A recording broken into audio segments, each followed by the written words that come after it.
Salut à tous, j'espère que vous allez bien. Bienvenue à notre programme des 10 jours de prière. Nous sommes parvenus au 5e jour et le titre de la leçon est « Que ton nom soit sanctifié ». Ouvrons notre Bible dans le livre de Marc, chapitre 5, le verset 16. Il est écrit « Que votre lumière luise ainsi devant les hommes, afin qu'ils voient vos bonnes œuvres et qu'ils glorifient votre Père qui est dans les cieux. » Un jour, un pasteur a encouragé les membres de son église à convier leurs voisins à un programme de soirée de prière qui se tiendra dans leur église. Mais beaucoup de ses voisins ont décliné l'invitation. Attristé, le pasteur de cette église s'est approché de certaines de ses familles, question de savoir pourquoi elles avaient décliné l'invitation. En somme, toutes disaient la même chose. Si Monsieur X est membre de cette église, nous préférons ne pas venir. Cet homme n'est pas gentil, il est grossier, il n'est pas aimant. Il maltraite les animaux, il se comporte sans gêne. Il est impoli, c'est un tricheur. Il ne respecte personne et est tout le temps en colère. Après avoir entendu ça, les membres d'église étaient assez peinés. La prière que Jésus nous a enseignée commence par « Notre Père, qui est aux cieux ». Et cette expression montre combien nous avons une relation avec notre Dieu. Il n'est pas non seulement le Dieu de l'univers, mais il est également notre Père. Et cette prière continue avec « Que ton nom soit sanctifié ». Le mot grec utilisé ici n'est pas « adios », qui signifie « saint », « sacré » ou « digne ». C'est « adias » qui signifie « sanctifié ».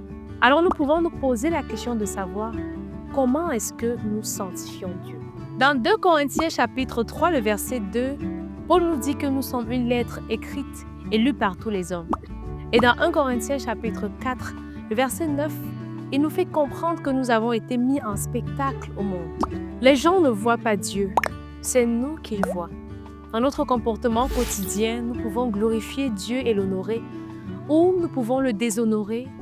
Nous pouvons donner une mauvaise image à son Église ou affecter négativement son travail.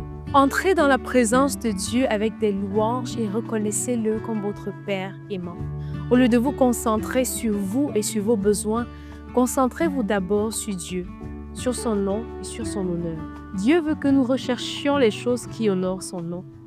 Nous ne devons en aucun cas nous glorifier nous-mêmes, mais nous devons rechercher ses grâces et ses bénédictions spirituelles, de sorte que nous puissions l'honorer à travers notre caractère.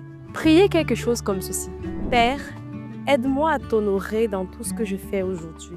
Aide-moi à te représenter correctement et à porter ton nom afin que les gens te louent quand ils me voient. Permets-moi de me comporter d'une manière qui permette aux gens de voir le caractère de Jésus à travers chacun de mes actes et chacune de mes paroles. De plus, dans vos prières, ne demandez que les choses qui honorent et servent Dieu. Dans 1 Jean chapitre 5, le verset 14, il nous fait comprendre que si nous demandons quelque chose selon sa volonté, il nous entend. Il est important de prier au nom de Jésus, mais cela signifie bien plus que « je prie au nom de Jésus, Amen ». Au temps de la Bible, un nom signifiait le personnage et son caractère. Alors prier au nom de Jésus, c'est demander selon sa volonté et selon son caractère. Jésus a promis de répondre à nos prières si nous demandons en son nom et selon sa volonté quelque chose qui glorifie et honore Dieu. Assurons-nous lorsque nous recevons cette chose de louer et d'honorer Dieu. Lorsque nous nous plaignons, nous transmettons un message erroné de notre Seigneur. Nous donnons l'impression que Dieu n'est pas bon ou qu'il ne tient pas à ses promesses. L'apôtre Paul nous conseille de toujours nous réjouir dans notre Seigneur. Alors comportons-nous, parlons et agissons de manière à honorer notre Dieu. Comment demander aux autres de louer Dieu tandis que nous passons tout notre temps, chrétiens croyants, à nous plaindre? Souvenons-nous que nous sommes un témoignage pour Dieu. Que Dieu vous bénisse. Nous allons à présent passer à la prière.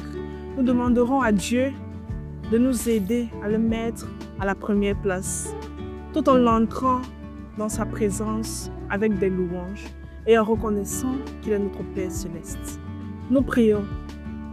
Père céleste, que ton nom soit sanctifié. Éternel Dieu, nous voulons en ce moment que tu nous aides à te mettre à la première place.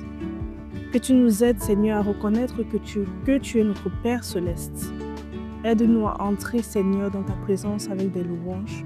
Au nom de Jésus, Amen. Merci pour votre aimable attention. Nous vous donnons rendez-vous demain pour une nouvelle leçon.